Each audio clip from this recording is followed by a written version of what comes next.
Allah turunkan satu surah langsung, surah 112, untuk menunjukkan logika ketuhanan yang sangat jelas. Harus dikosongkan dari semua sifat-sifat yang tidak layak disandang. Mengosongkan, menghilangkan, membersihkan, sehingga menjadi murni. Sesuatu disebut dengan ikhlas namanya. Ya, sehingga ada ikhlas dalam Islam, maksudnya menghilangkan segala hal yang tidak ada kaitan dengan amalan kita.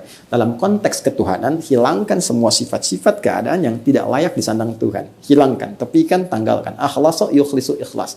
Maka turun surah Al-Ikhlas. Kul, katakan, huwa, yang dipertuhankan itu, Rabb itu, Allah. Sifatnya ahad. Bahkan namanya pun spesifik, Allah. Gak bisa sama dengan yang lain. Jadi dulu orang-orang Arab sudah punya nama Tuhannya masing-masing. Lata, Uzza, Manat dan sebagainya. Mereka tanya pada Rasulullah, ya Muhammad SAW, siapa nama Tuhanmu? Kok disebutnya Rabb saja? Qul a'udzu birabbil falaq, qul a'udzu birabbin nas. Siapa nama Tuhanmu? Katakan, kata Allah, huwa, yang disebut Rabb itu Allah. Itu langsung namanya dari Allah. Tuh. Tidak ada nama-nama ini. Nama-nama pada saat itu tidak ada yang sama dengan ini. Ilah umum, alihah umum, tapi Allah hanya menunjuk kepada Tuhan yang disampaikan langsung oleh Allah lewat Al-Quran. Nama spesifik, ahad. Bahkan namanya pun bukan sekedar sifatnya, bukan sekedar nilai ketuhanannya, namanya punya sifat ahad. Ahad itu satu-satunya yang tidak ada dua, tidak ada tiga. Jadi ada ahad, ada wahid, itu berbeda. Ahad satu-satunya, tidak ada yang kedua, yang ketiga, dan lebih daripada itu. Bahkan namanya pun sifatnya ahad, hanya satu ini. Bahkan kalau dihilangkan setiap hurufnya, hanya akan kembali kepada yang satu ini. Cek. Ini nama Tuhan ya. Namanya pun beda dengan makhluk, punya sifat yang beda. Baru dari namanya saja. Hapus satu. Baca. Lillah, lillahi ma fis samawati wa ma fil ard. Masih menunjuk kepada Allah. Hapus satu lagi. Maka tasdidnya hilang. Lahu mulkus samawati wal ard. Masih menunjuk kepada Allah. Zat yang satu, ahad. Hapus lagi. Hu. Singkatan dari huwa. Huwa. Sebab kalau kita baca dalam bahasa Arab, termasuk baca Al-Quran, ya, maka kalau kita berhenti di huwa, maka wa-nya nggak dibaca, hilang. Al-Arab itu, orang Arab, ya, berbicara dengan harakat, tabda'u bil harakat, wa tantahi bis sukun. Berbicara dengan harakat, berhenti dengan sukun. Nggak dibaca ini. Jika kalau kita baca Al-Quran, harakat akhirnya nggak bunyi. Bismillahirrahmanirrahim. Padahal kan akhirnya i kan, tapi nggak ada yang baca Quran begini. Bismillahirrahmanirrahim. Alhamdulillahi rabbil alamin. Nggak ada. Never. Ya, abadan. Nggak pernah ada. Pasti berhenti ujungnya sukun. Sama persis ketika Anda membaca Al-Quran. Allahu la ilaha illa huwal hayyul qayyum. Al-Baqarah 255, Ali Imran ayat yang kedua. Terus Anda berhenti di kalimat huwa. Allahu la ilaha illa hu. Wa-nya nggak bunyi. Hu ini. Hu kembali ke huwa.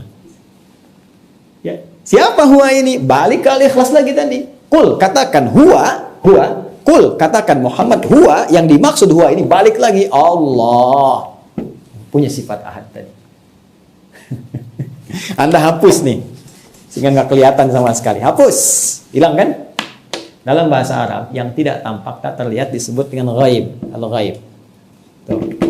Al-Baqarah ayat 3. Alladzina yu'minuna bil ghaib. Balik lagi kepada Allah. Allah memperkenalkan namanya, bahkan nama Tuhan yang tidak bisa disandang setiap sifatnya oleh nama makhluk apapun. Silahkan Anda cek, tempatkan di sini semua yang dipertuhankan, nama-namanya, cek di sini. Lalu hilangkan setiap hurufnya, maka Anda temukan semua kalimat itu tidak akan kembali kepada makna awalnya. Ya, saya nggak akan tuliskan, Anda saja yang mengecek. Teman-teman non-muslim juga boleh membandingkan ini sebagai referensi kajian, ya, kajian. Tidak ada masalah. Saya tidak berusaha untuk menyoal berbagai hal. Kita hanya mendudukkan persoalan sebagai nilai ilmiah untuk dikaji. Sekali lagi, Anda sepakat, alhamdulillah Anda tanya, kami jawab, kita bisa diskusi.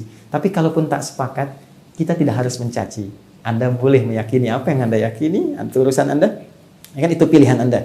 Dan semua kita akan bertanggung jawab di hadapan pencipta utama Allah Subhanahu wa taala. Jadi tetap kita saling menghormati, tetap kita saling menghargai, tetap kita bisa saling menyayangi dalam konteks kehidupan berbangsa, bernegara, bermasyarakat. Tapi untuk ini, karena keyakinan yang paling mula, kita mesti mendapatkan nilai kebenaran yang bisa diuji.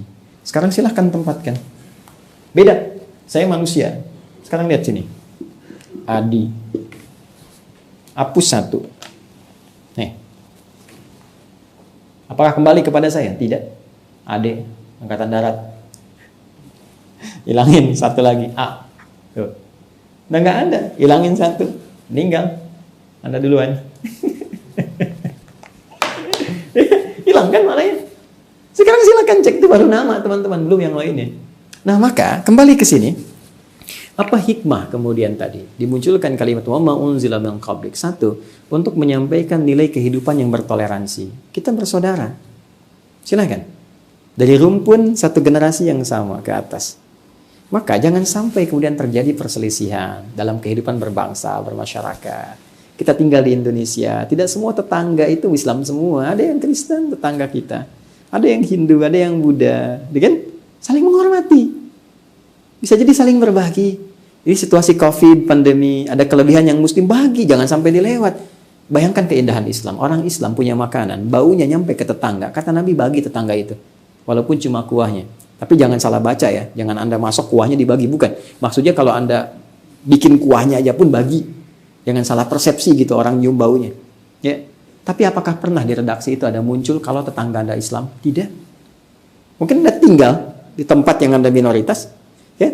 Mungkin teman-teman yang di Amerika, di mana kan banyak kan tetangganya non-Muslim. Anda masak, bagi, sampaikan. Jangan sampai dilewat. Karena nggak pernah ada redaksi dalam hadis mengatakan kalau tetangga Anda Islam saja. Tidak. Anda sampaikan pada yang Muslim, Pak Ahmad, Pak Soleh, itu kan Ibu Aisyah. Satu tetangga Anda lewat misalnya. Ya. Terus dia ngelihat Anda bagi-bagi. Bapak kayaknya itu enak ya. Iya Bu, enak, cuman sayang Ibu kafir. Wow, Masya Allah. Tidak. Kita berbagi, gak ada masalah. Ya. Tapi karena saudara tadi punya sifat menyayangi, ya, punya sifat dalam ingin memberikan nilai kebaikan, maka nilai yang paling utama untuk bekal kita pulang kan nilai tauhid, keyakinan. Maka dari itulah kemudian datang Al-Quran membawa referensi, sayangi saudaramu, berikan berita yang benar, tunjukkan kebenaran, jangan tutupi nilai kebenaran, sampaikan begini, ini sesuatu yang tidak tepat, ada nilai sejarah yang terpotong, ada sesuatu yang dituliskan oleh tangan manusia yang kemudian diyakini. Karena itulah di kitab-kitab selain Al-Quran tidak pernah ada redaksi begini, saya Tuhan, sembah saya. Silahkan cek. Saya Tuhan, ini langsung redaksinya ya. Di Quran itu spesifik, jadi jangan bias lah, jangan begini, begitu, tidak. Langsung redaksinya spesifik. Al-Quran jelas mengatakan, Quran surah ke-20, Toha, ayat 14. Allah, pede langsung, mengatakan, yakin betul, kalimat tegas. Innani anallah. Pakai taukid, saya Allah. Bahkan taukid itu penguat, saya benar-benar Allah. La ilaha illa ana, nggak ada Tuhan selain saya. Fa'budni, sembah saya. Silahkan cari kalimat ini di kitab manapun. Demi Allah saya katakan Anda tidak akan temukan. Karena fitrah manusia dengan kemanusiaannya tidak akan pernah mengatakan saya Tuhan. Karena akan ada penghambat dalam jiwanya bahwa dia bukan Tuhan. Pada akhirnya semua akan dikonfirmasi. Al-Quran memberikan berita saat pulang kepada Allah pencipta utama. Semua yang diklaim, semua yang diyakini ini akan dipertanggungjawabkan. Sampai Nabi Isa akan ditanya, apakah benar engkau menganggap menjadikan dirimu Tuhan supaya disembah bersama ibumu? Nanti akan ada pembuktian. Demikian juga pada yang lain-lainnya, demikian juga pada semua kehidupan kita. Karena itu, tetap walaupun ini disampaikan, Al-Quran tetap memberikan toleransi yang dalam sampai mengatakan La ikraha fid din. Quran surah kedua ayat 256. Tidak boleh ada pemaksaan. Paksaan dalam peluk keyakinan yang benar. Ad-din. Yang dimaksud din Islam. Quran surah ketiga ayat 19. Inna dina indallahil Islam. Tidak boleh ada paksaan dalam berislam. Jadi kalaupun ini disampaikan, ini mutlak. Ini murni, pure. Sebagai referensi informasi yang benar untuk dikaji secara ilmiah. Baik oleh logika atau sumber dari nilai-nilai wahyu yang bisa dilacak kebenarannya dan bisa diteliti. Anda yakin? Silahkan berislam.